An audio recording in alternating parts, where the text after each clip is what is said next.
citizen of the Philippines. I am Charis Precious Mamalayan, the current president of this country. Today, I'm gonna talk about the laws that I will implement in my 6th-year term. Overpopulation is one of the big problems of our country faced many years ago and up until today. Per family, the more children they have, it is more difficult to sustain the daily needs. And due to the lacking of capabilities to provide, children are the ones who seek work to help for their finance. That is why, as we can see, street children are scattered in every street, in every road. In other terms, children are the one who suffers the most. Crime cases, especially to urban and squatter areas, are getting higher and higher each year. Because this is the root of all of that. That is why many of our fellow men commit crimes due to the lack of capabilities to provide. The carrying capacity is no longer able to sustain the demand because of the huge numbers, and this is also one of the main reasons why we are living in poverty. In fact, the Philippines or our country has fairly high poverty rate with more than 16% of the population living below the poverty line. That is why I come up with the implementation of the limitation of having children per family, the 3-child policy law. This law is not just aimed to decrease the overpopulation in our country, but it also be beneficial in terms of curbing population growth, aiding economic growth, and improving the health and welfare of women and children. There are also immediate advantages for children and moms. Continuous pregnancy and its attendant morbidity and mortality are no longer a burden on mothers. Because safe abortion is so readily available, illegal abortion is also a rare cause of death. Mothers also have more opportunities to work outside the home and get skills and training.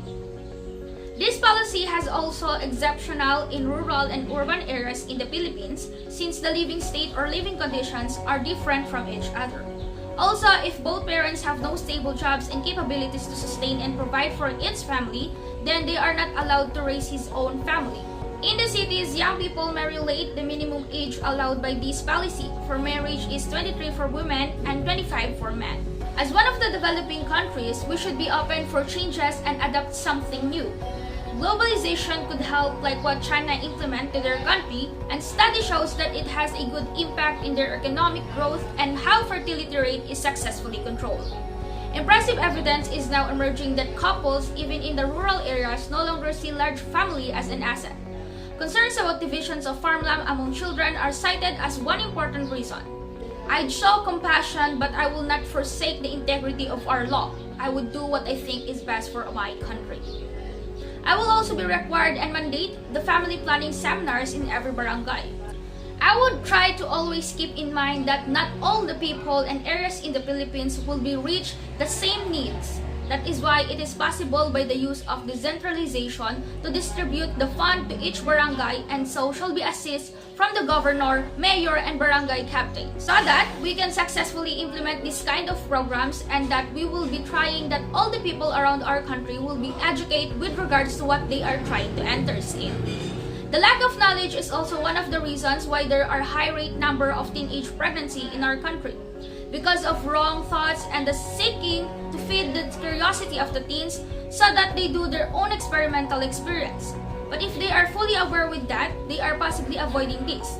Sex education in school, private, in public, we also implement. More especially in this kind of times where the teenage pregnancy age gets lower and lower. And this is a bad sign because at the young age, they will have many kids that will add up to more population to have. And even so, as they getting older, they will be having more and more kids. So it is better to give action to this early.